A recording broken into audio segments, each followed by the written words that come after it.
saya divisi lain dari mahasiswi Universitas Nasional Pasim hari ini akan membawakan tema tentang satu pengusaha sukses dan satu pengusaha gagal. Nah, pertama kita akan membahas satu pengusaha sukses yang menurut saya sukses. Salah satunya yaitu putra sulung Bapak Presiden Joko Widodo, yaitu Gibran Rakabuming Raka. Nah, beliau ini memulai usaha dari 2011. Meskipun beliau adalah anak presiden, tapi sebelumnya mereka adalah orang biasa. Nah, untuk Gibran itu pada awalnya memulai usaha di bidang sewa gedung untuk pernikahan, yang kemudian melihat bisnis peluang besar, kemudian memasuki pasar untuk catering juga. Menurut saya, beliau adalah kategori seorang pengusaha yang sukses, dan penyebab kesuksesannya itu bisa kita lihat: satu, rajin melakukan riset pasar. Rajin melakukan riset pasar artinya rajin mencari peluang, yaitu merupakan salah satu hal penting jika kita ingin memulai bisnis. Kita harus tahu peluang bisnis yang menjanjikan sebelum kita terjun ke dunia tersebut.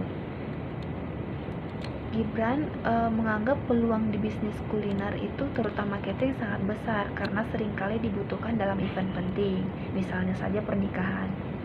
Apalagi Gibran juga memiliki usaha persewaan gedung pernikahan, sehingga bisa menawarkan bisnis catering miliknya dalam satu paket dengan sewa gedung. Yang kedua, penyebab suksesnya yaitu selalu membuat inovasi baru. Artinya, meskipun beliau adalah seorang anak pejabat tinggi, namun usaha catering yang dikelola ini sebelumnya penuh tantangan. Yang sebelumnya hanya bisnis catering yang di bidang makanan untuk pesta pernikahan, yaitu sekarang berkembang ke arah kuliner lain, yaitu yang sekarang lagi booming, yaitu produk markobar. Markobar ini salah satu makanan yang kita kenal dengan martabak. Nah, itu markobar ini singkatan dari martabak Kota Barat. Seperti itu. Untuk menu-menu tersendiri sangat inovatif dengan ciri khas Solo, dengan daya jual utama catering yang bersifat lokal, seperti itu.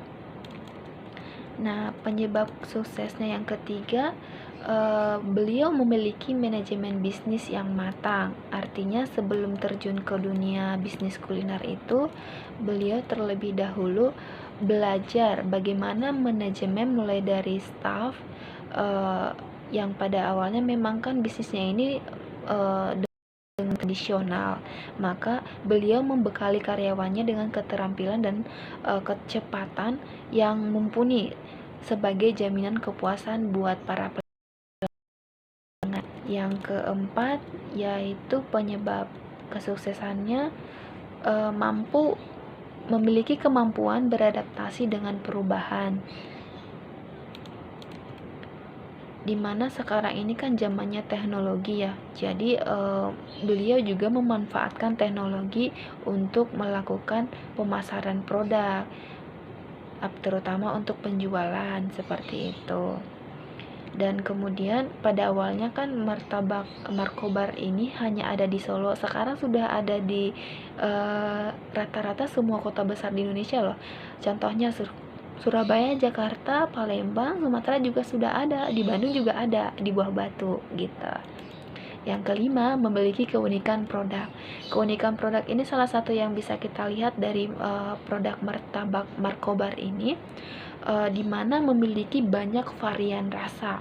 Biasanya kan kalau untuk martabak sendiri kita itu maksimal biasanya 2 rasa ya. Nah, ini ada 6 rasa di dalam satu loyang martabak tersebut. Itu merupakan satu ciri khas yang tidak bisa tergantikan, seperti itu. Yang keenam, memanfaatkan teknologi untuk pemasaran.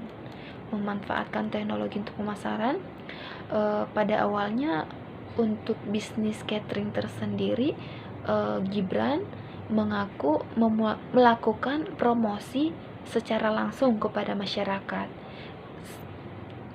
beliau tidak malu untuk membagikan brosur catering yang ia kelola kepada halayak ramai. Nah, sekarang untuk pemasaran sendiri teknologi sudah sangat canggih, jadi beliau melakukan media sosial, terutama di Instagram, Twitter juga seperti itu. Nah, yang kedua kita akan membahas tentang saya ambil salah satu contoh dari pengusaha yang gagal.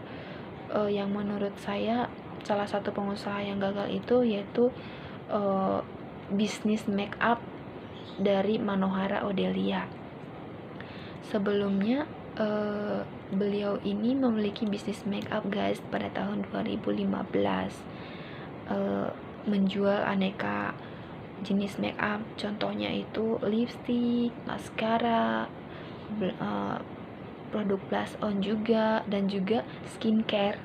Nah, tapi tidak berjalan lama. Pada awalnya beliau memiliki banyak untung, tetapi karena kurangnya manajemen sehingga pada akhirnya bangkrut guys. Yang bisa saya ambil dari beberapa sumber penyebab kegagalan produk make up dari Manohara ini, satu kurangnya perencanaan. Jadi sebelum beliau memulai bisnis tidak ada perencanaan yang matang. Seperti itu. Yang kedua, modal pengetahuan yang kurang memadai.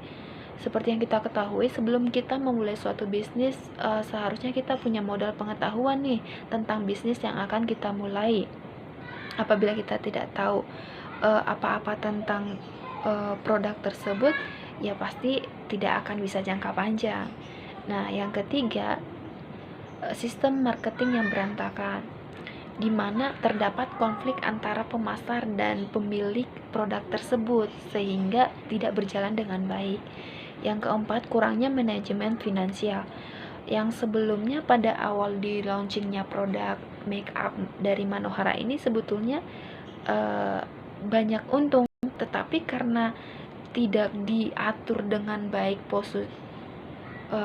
porsi-porsinya, mana untung mungkin yang mungkin digunakan untuk modal, jadinya pada akhirnya berantakan untuk manajemen finansialnya. Paling sekian untuk salah satu contoh pengusaha yang gagal dan penyebabnya, maupun pengusaha yang sukses beserta penyebabnya. See you, terima kasih.